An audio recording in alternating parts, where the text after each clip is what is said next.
था शैतान का गुप्त हथियार जो करोड़ों को भेज रहा है, जो कि वे सोचते हैं कि वे क्रिश्चियन हैं, नर्क के अंदर।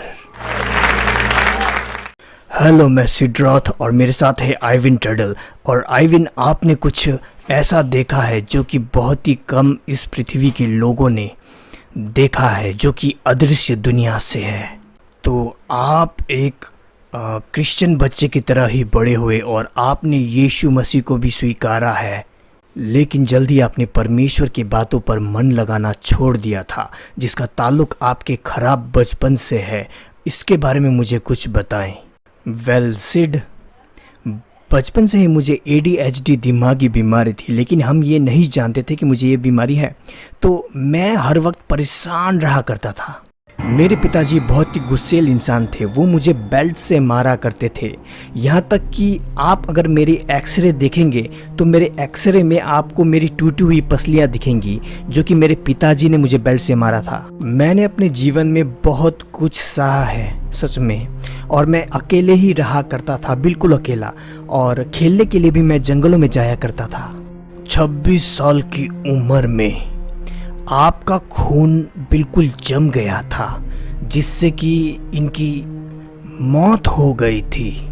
दर्शकों, ये पुरानी घटना है, 1978 की घटना है ये।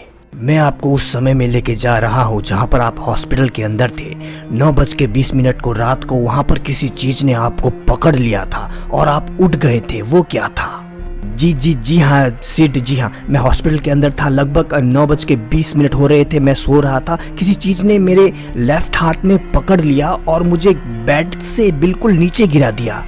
उसने मुझे खाट से ऐसे फेंक दिया जैसे कि मैं एक गुड़िया हूँ, और मैं उससे लड़ने लगा। जी, हर कोई इंसान जो है वो पहली चीज़ यही करेगा कि उससे लड़ेगा। मैं उससे लड़ा और मैंने नोटिस किया कि ये तो एक दुष्ट आत्मा है, शैतान का भेजा हुआ। अचानक से मुझे महसूस हुआ कि मैं नर्क जाने वाला हूँ, और ये दुष्ट आत्मा मुझे नर्क लेके गया। और वहाँ पर इतना चिल्लाने की आवाज़ आ रही थी और इतनी गंदी गंध आ रही थी वहाँ से।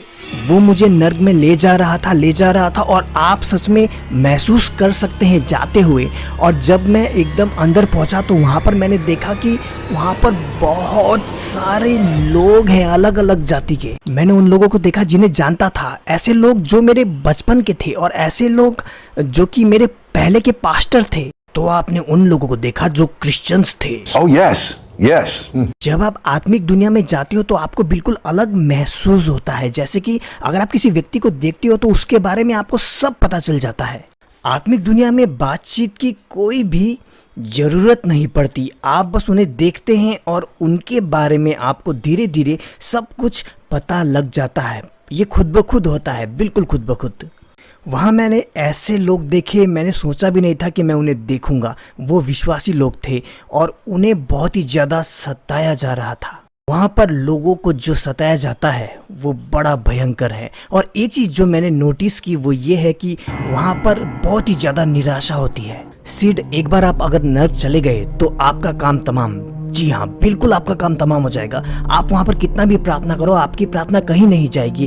ये ऐसा होगा जैसे कि आप एक ऐसे कमरे में हैं जो कि लोहे का बना हुआ है। आप हमेशा के लिए चले जाएंगे। आपके पास मौका था इस पृथ्वी में, लेकिन अब आप वहाँ पर हो। वहाँ पर मैंने ऐसे लोग देखे जो कि वे तो किसी चेन से नहीं बंधे थे। मैंने कोई चेन नहीं देखा वहाँ पर, लेकिन ऐसा लग रहा था कि उनको किसी चेन ने बांधा हुआ है बड़ी जोर से। वे अपने हाथ चला रहे थे, पैर चला रहे थे, लेकिन वे कहीं नहीं जा रहे थे। मैंने वहाँ पर एक जवान लड़की को देखा। वो लड़की 18 साल की थी जब उसकी मृत्यु हुई थी। वो समझ नहीं पा रही थी कि वो नर्क में क्यों है, लेकिन उसने अपने जीवन में यीशु मसीह को स्वीकार नहीं किया था, इसलिए वो वहाँ थी।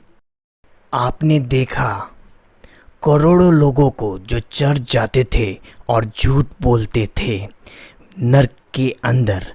इसका कारण क्या हो सकता है? बहुत कारणों में से एक ये कारण है कि लोग सोचते हैं कि तुम कुछ भी कर सकते हो, बस तुम अपना जीवन में छोटी सी चीज़ करो और तुम कुछ भी कर सकते हो। जैसे कि प्रार्थना करना। जी हाँ, लोग सोचते हैं प्रार्थना करो, कुछ भी करो।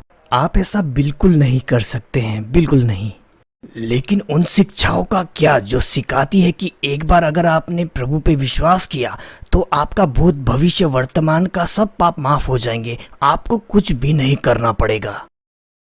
ऐसा बाइबल में कहीं पर भी नहीं लिखा तो नहीं। जी हाँ, और यही चीज बहुत से लोगों को नर्क भेज रही है। एक बार विश्वास करो और कुछ भी करो, ये गलत है। आप देख सकते हैं बाइबल में कुछ निश्चित जगह में निश्चित लोगों को कहा गया है कि तुम मेरे राज्य में प्रवेश नहीं कर सकते। इससे कोई फर्क नहीं पड़ता कि आप कौन हो। आप ये सोचते होंगे कि मैं बस छोटे मोटे झूठ बोलता हूँ, लेकिन ऐसे छोटे मोटे झूठ आपको बोलना नहीं है। नहीं, बिल्कुल नहीं। आपको रोज सोने से पहले पश्चाताप करना चाहिए। मैं भी ऐसा ही करता हूँ। और हालांकि जब मैं मेरे से अगर कोई गलती होती है तब मैं उसी वक्त पश्चाताप करता हूँ, क्योंकि देखिए मैं वहाँ पर था नर्क में, और मैं बिल्कुल नहीं चाहता कि कोई भी व्यक्ति वहाँ पर जाए।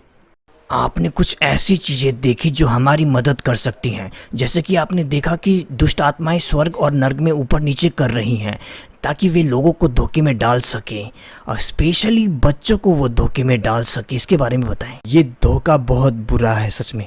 इनमें से एक धोखा था वीडियो गेम। जी हाँ, वीडियो गेम। ये वीडियो गेम के आविष्कार से पहले की बात है। दुष्ट आत्माएं ऊपर और नीचे कर रही थी और इन गेमों में घुस रही थी ताकि वे जवान लोगों के दिमाग को बिगाड़ सके। और इतना ही नहीं, दुष्ट आत्मा वापस नर्क जा रही थी जहाँ पर लूसीफर रहता है, और वहाँ से वापस आ रही थी और इन जवान लड़कों के या जवान लोगों के दिमाग में घुस रही थी और उनका दिमाग बिगाड़ रही थी। ये दुष्ट आत्माएं खूबसूरत लड़कियां ढूंढती और खूबसूरत लड़के ढूंढते जो हैंडसम है या खूबसूरत है, और उनके अंदर वे घुस जाते और उनके द्वारा जितना ज़्यादा हो सके उतने लोगों को वे भरमाते, स्पेशली क्रिश्चियंस को जो विश्वास में कमज़ोर है। वे उन्हें भरमाने की पूरी कोशिश करते, और ताकि वे लोग जो भी है जो कुछ भी गलत काम करें, जैसे कि व्यभिचार या कुछ भी गलत काम करें। मैंने ये सब देखा था 1978 में। ऐसी कौन सी सबसे बुरी बात थी जो आपने देखी थी नर्क में? वहां पर हर चीज बुरी थी। मेरा एक सवाल है, क्या लोगों को सच में दर्द होता है नर्क के अंदर? मेरा मतलब, क्या सच में शारीरिक दर्द होता है?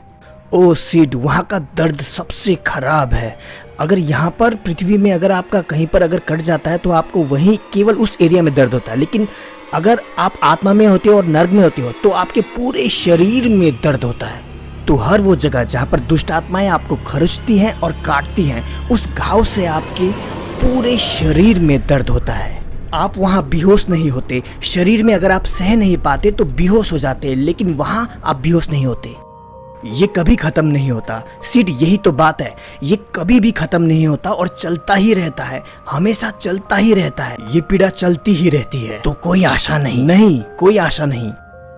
ये जो दुष्ट आत्माएं हैं, ये क्यों लोगों को घोंपती हैं या काटती हैं या कुछ भी ऐसा काम करती है? ये क्यों लोगों को इतना सताती है? सिड, उन्हें मजा आता है। इसी चीज से उन्हें खुशी मिलती है। स्पेशली अगर आप क्रिश्चियन हैं तो वो और भी ज़्यादा खुशी होते हैं आपको सताने में। वो आपको अनंत काल तक सताते रहेंगे। सुनिए, वो जो दुष्ट आत्माएं मुझे सता रही थी, मुझे देख रही थी और मेरे ऊपर बहुत ज़्यादा हंस रही थी। मैंने खरीदा था, मैंने झूठ को खरीदा था, और अचानक आपने एक आवाज़ सुनी। Yes. सिड, ये आश्चर्यजनक घटना है जो मेरे साथ नर्क में हुई थी। मैं वहां नर्क में था और मैंने एक आवाज सुनी और उसने कहा कि इसका अभी समय नहीं हुआ है, इसे जाने दो। मैंने इसके माँ के साथ वादा किया है। अगली चीज जो आपने देखी, आप स्वर्ग के द्वार पर थे। क्यों क्यों क्यों? आप तो एक बहुत ही खराब या बहुत ही गलत रास्ते पे चलने वाले विश्वासी थे। आपने बिल्कुल सही कहा। मैं अभी भी नर्क में होता, या फिर दो में से एक, मेरा समय नहीं आया था और दूसरा मेरी माँ ने मेरे लिए प्रार्थना की थी। ऐसे तो सबके अपने लोग उनके लिए प्रार्थना करते हैं। वेल, ये तो अच्छी बात है, बहुत अच्छी बात। मेरी माँ ने मेरे लिए दिन में 3 बार प्रार्थना की। लगभग वो पूरे दिन प्रार्थना करती रहती। जब तक मैं 26 का हुआ 22,000 प्रार्थना हो चुकी थी। मेरी माँ परमेश्वर की प्रार्थना करने वाली स्त्री थी। वो हमेशा परमेश्वर से कहती कि प्रभु मेरे साथ वादा कीजिए कि मेरे कोई भी बच्चे नर्क ना जाएं। उन्होंने परमेश्वर से मांगा कि अपना वादा पूरा करे, और वे मानती है कि परमेश्वर ने वादा पूरा किया और उसने किया। मुझे वो पहली चीज बताएं कि क्या आप जानते थे कि आप स्वर्ग में हैं? एक्चुअली सिड, हाँ मैं जानता था कि मैं स्वर्ग में था। मैं क्यों जानता था कि मैं स्वर्ग में था? क्योंकि स्वर्ग और नर्क देखने में बिल्कुल विपरीत है। जब मैं स्वर्ग पहुंचा तो मेरी आत्मा ने खुद ब खुद जान लिया और एक स्वर्गदूत ने मेरा स्वागत भी किया था। तो वो पहला संकेत था स्वर्गदूत। जितनी बुराई, गंदगी और निराशा नर्क में थी, लेकिन मुझे यहाँ पर बहुत ही ज़्यादा खुशी का अनुभव हो रहा था। ये जगह बहुत ही ज़्यादा खूबसूरत थी। हर जगह स्वर्गदूत चल रहे थे, मेरे साथ बातें कर रहे थे, मुझे बहुत सी चीज़ें दिखा रहे थे, समझा रहे थे। तो हाँ, मैंने जान लिया कि मैं स्वर्ग में हूँ। सबसे पहली वो कौन सी चीज़ थी जिसे देखकर आप प्रभावित हुए? पहली चीज जिसने मुझे प्रभावित किया वो था स्वर्गदूत। स्वर्गदूत बहुत ही ज्यादा लंबा था और उसकी आवाज बहुत ही शक्तिशाली थी, लेकिन साथ में वो बहुत ही सज्जन था। वो देखने में इंसान की तरह था। उसने मेरा हाथ पकड़ा और हम चलने लगे। और जब हम चलते चलते स्वर्ग के गेट के अंदर पहुंचे, तो मैंने वहां पर बहुत सारी बिल्डिंग्स देखी। वो बिल्डिंग्स जिस चीज से बनी थी वो बिल्कुल सफेद थी और बहुत ही ज्यादा चमक रही थी। वहां पर चलते चलते मैंने सोने की सड़कें देखी। वो सड़क जो थी वो इतना नरम था वो सड़क कि आपको पता भी नहीं चलेगा कि आपने सड़क पे पैर रखा है। और वहाँ पर एक शहर था। शहर के बीचों बीच मैंने वहाँ पर एक नदी देखी और वो जो नदी थी वो बिल्कुल जैसे कि कोई बच्चा हंसते ना, बच्चे हंसते, बिल्कुल वैसे उसमें से आवाज़ें आ रही थी। वो चमक रही थी पूरी तरह से। जब आप उस शहर को देखते हैं और नदी को सुनते हैं, मैं उस नदी को पूरे दिन सुन सकता हूँ सिड। उस नदी की आवाज़ छोटे बच्चों की तरह है। मैंने अपने पूरे जीवन में अगर कुछ भी खूबसूरत देखा है या सुना है तो वो ये है। स्वर्ग बहुत ही अद्भुत है सिड। स्वर्ग में समय कैसे चलता है? वहाँ कोई समय नहीं है, बिल्कुल नहीं। वहाँ पर आप 1 सेकंड रहोगे, आपको लगेगा कि आप 10 साल से हो स्वर्ग में। ये बड़ा ही खूबसूरत अनुभव है। वहाँ पर कोई भी समय नहीं है, हर चीज़ वहाँ पर बहुत खूबसूरत है। और वहाँ पर आप दूरी का अंदाज़ा नहीं लगा सकते कि ये दूरी कितनी होगी। बहुत ही बड़ा जगह है। परमेश्वर ने आपको कुछ दिखाया था स्वर्ग में कि पृथ्वी को कैसे बनाया उन्होंने। सिड, जब स्वर्गदूत ने मुझे कहा पीछे मुड़ के देखो, जब मैंने पीछे मुड़ के देखा तो मैंने देखा कि परमेश्वर ने किस तरह से पृथ्वी को बनाया। पृथ्वी जो है वो एक बड़े पानी के बॉल की तरह था, पानी के गेंद की तरह। फिर मैंने क्या देखा कि अचानक परमेश्वर का आत्मा आया और पूरे पृथ्वी पे मंडलाने लगा, पूरे पृथ्वी पे। और फिर परमेश्वर ने पूरे जगह पे जीवन देना शुरू कर दिया। रोशनी को उन्होंने जीवन दिया। और फिर अगर आप ध्यान देंगे तो परमेश्वर ने जो पानी है, जो जल है, पानी को भी जीवन दिया। और वो पानी पूरी तरह से अपना जीवन खींचने लगा। जैसे कि अजीब तरीके से एक चीज़ आपको याद करनी चाहिए कि पानी हर एक चीज़ को जीवन देता है, लेकिन परमेश्वर ने पानी को ही जीवन दिया। इन्होंने अंत के दिनों का चिन्ह भी देखा है। मिसाल के तौर पे आपने बार कोड्स देखे हैं जो कि एंटीक्राइस्ट के चिन्ह के रूप में इस्तेमाल किया जाएगा, लेकिन इन्होंने ये 1978 में देखा था जब बार कोड्स का आविष्कार ही नहीं हुआ था। वो देखने में कैसा था? ये अदृश्य होगा जिसे आपके हाथ पे या सर पे लगाया जाएगा, अदृश्य टैटू की तरह बिल्कुल। उसे आंखों से नहीं देखा जा सकता। उसे देखने के लिए स्कैनर की जरूरत पड़ेगी और स्कैनर हर जगह पे लगाई जाएगी। जब मैंने देखा तो देखा कि क्यूआर कोड और बार कोड आपस में मिक्स है। इसे आपके हाथों के पीछे और सर के पीछे लगाया जाएगा। ये बताएगा आप कौन हैं, आप कहाँ गए थे, आपने क्या किया, आप क्या बेचने वाले हैं और क्या खरीदने वाले हैं। समय हमारे हाथों से निकलता जा रहा है। कुछ देशों का क्या होने वाला है, जल्दी से हमें बताएं कि कुछ देशों का क्या होने वाला है, जल्दी से बताएं।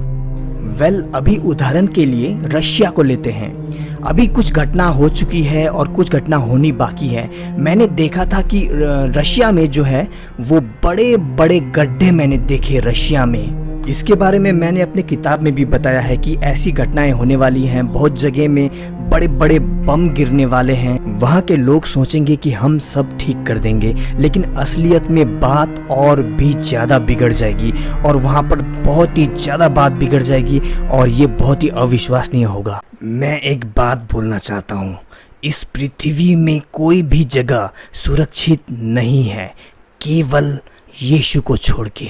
इसके सिवाय कि मसीहा आपके अंदर है, इसके सिवाय कि मसीहा आपका प्रभु है। चलिए प्रार्थना करते हैं इस ठोस स्थिति के लिए, अभी के लिए और हमेशा के लिए। मेरे पीछे दोहराएं, प्रिय प्रभु, प्रिय प्रभु, मैं पापी हूँ, मैं पापी हूँ। मैंने आपके विरुद्ध पाप किया है, मैंने आपके विरुद्ध पाप किया मुझे है। माफ कीजिए। मुझे माफ कीजिए। यीशु मेरे अंदर आए, यीशु मेरे अंदर आए। आप मेरे प्रभु बने। आप मेरे प्रभु बने। मैं आपसे प्यार करता हूँ। मैं आपसे प्यार करता हूँ। आमीन। आमीन। आइविन जी, आप पृथ्वी में वापस क्यों आए? सिड, मैं संदेश लेके वापस आया हूँ। मैं लोगों को सावधान करना चाहता हूँ कि नर्क सच में है और स्वर्ग भी है, बिल्कुल है। और समय है कि हम कुछ करें, समय है कि कुछ बड़ा करें, स्पेशली क्रिश्चियंस के लिए। ये समय है कि हम प्रचार करें।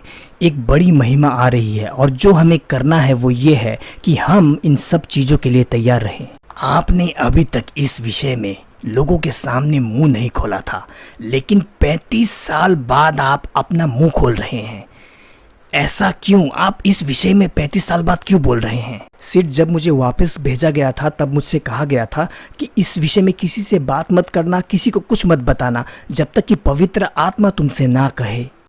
इसलिए मैंने अपना मुंह बंद रखा। प्रार्थना करें उन सब के लिए जो भी अभी हमें देख रहे हैं इस वक्त। ओके प्रभु, मैं प्रार्थना करता हूँ जो भी हमें इस वक्त देख रहे हैं, कोई फर्क नहीं पड़ता कि वे कौन हैं। प्रभु, अगर वो इस वक्त विश्वास करते हैं तो मैं वो महिमा, वो अनुग्रह अभी उनके ऊपर छोड़ता हूँ। मैं इसी वक्त प्रार्थना करता हूँ कि वो अनुग्रह उनके दिमाग, शरीर और आत्मा में बस जाए। वो महिमा उन्हें ऐसे काम कराए जैसे काम उन्होंने अपने पूरे जीवन में कभी नहीं किए। हे स्वर्गीय पिता, मैं प्रार्थना करता हूँ कि वे बीमारों पे हाथ रखे, वे बीमारियों को ठीक करे और वे मरे हुए लोगों को मृतकों में से फिर से जिंदा करे। ये सब हम मांगते हैं यीशु के पवित्र और मूल्यवान नाम से।